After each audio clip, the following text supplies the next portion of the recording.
Hello friend, this is Ryan Hicks of TalkToProfit.com. Today I want to talk about how diligence in your business is service to God. Many people divorce serving God and obeying God from business because I think a lot of times because natural men do it as well, so it's seen as something that is not spiritual. The reality is that your work, if you're doing things unto the Lord, if you're acknowledging God in it, is true service to God. It's right up there with missionaries or preaching the gospel or charitable endeavors or whatever it may be. Whatever you put on a plateau as spiritual, your work, your business, your entrepreneurial endeavors, the job you go to, that work you put in is serving God. Now, if you're going to work and you're grumbling and you're murmuring about your boss, or you're murmuring about your clients or your customers, you're not serving God in that heart, from that point of position of negativity. If anything, that's service to the devil. That is service to the wicked one, because you're going against God. You're not from a pure heart, a thankful and grateful and appreciative heart, doing your work unto the Lord. And Romans chapter 12 verse 11 says that we are to not be slothful in business. We're to be fervent in spirit, serving the Lord.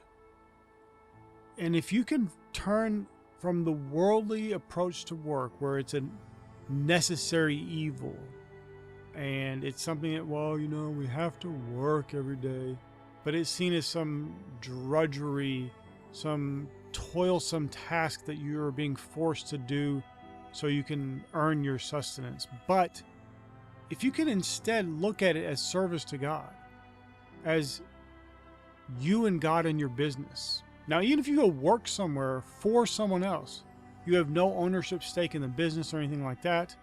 You are still a business unto yourself. You're your own personal business. You represent yourself and the Lord in the work you do. So if you're cutting corners and doing poorly, not giving forth your all, this is not in comparison to anyone else. There might be someone else in the company or a competitor or whatever it may be that's better than you. That's all right. Are you actually literally doing the best you can do each and every day?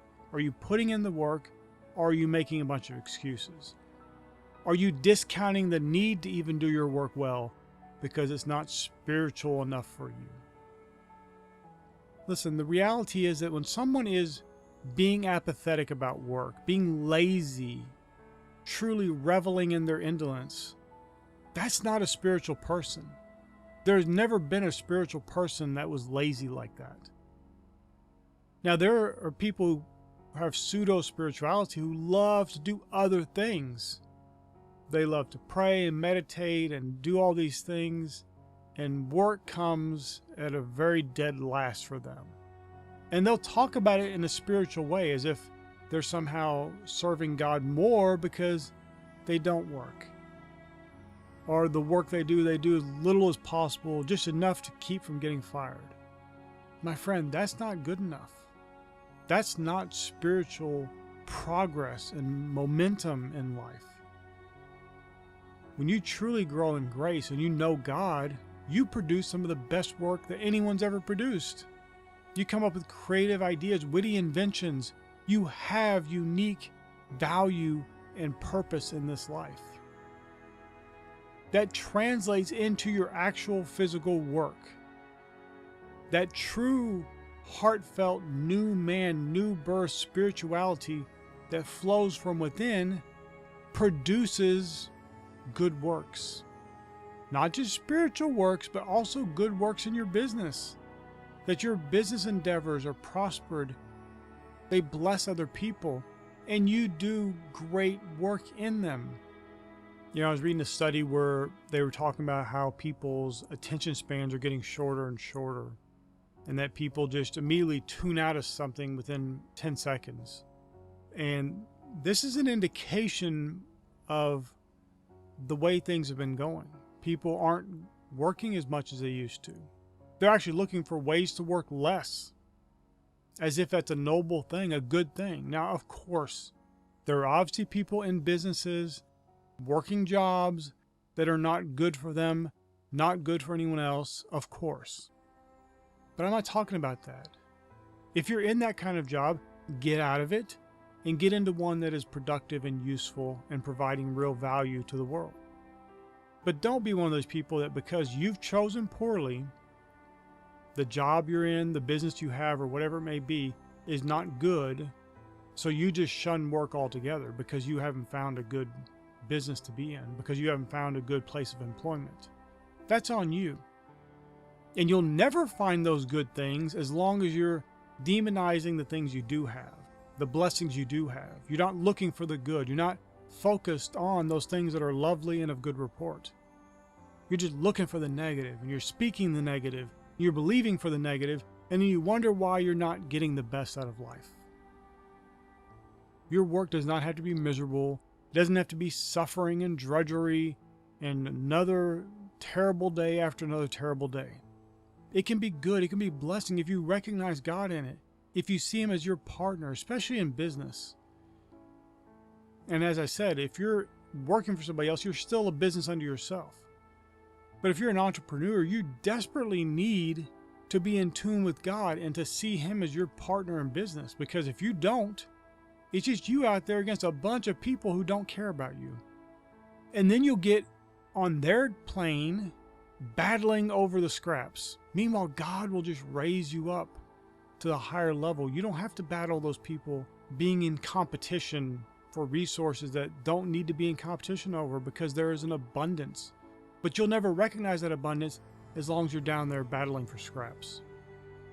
As long as you're down there not recognizing God in your business, not recognizing God in your work, not seeing Him as a partner, not seeing that you have been granted the grace and the blessing of the breath of life, that you awoke this morning. You had the ability to work. You had the ability to do those things you were doing. And that's a blessing.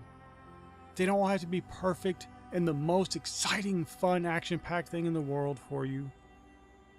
But if you go into it with a pure heart, truly blessing God and being grateful for what you have, however little it may be, that thing in your job, your business, your entrepreneurial endeavors will get better and better and better.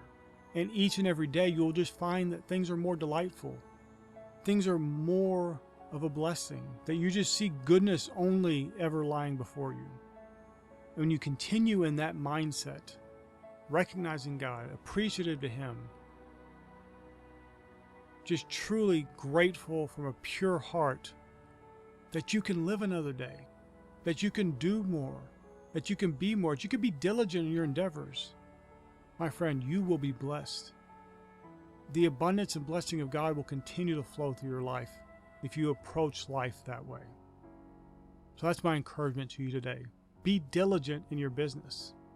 Understand that your diligence in business is service to God. Don't let anyone demean you. Don't demean yourself because you only, quote unquote, work. There are so many people out there working because they're doing it with a pure heart. They're, quote unquote, whistling while they work, are doing far more service to God than 1,000 preachers together could possibly do. Because they're acknowledging God. They're seeing God in awe and His goodness and grace and mercy. And they're spreading that wherever they go. They're a light unto the world. And that diligence and that fruitful endeavor that they always are undertaking, that brings about glory to God. That brings about praise to God. And my friend, that is the spirit we need to approach life, the spirit we need to approach work in. And if you do so, you will be greatly blessed. I pray this is a blessing for you. May God bless you richly.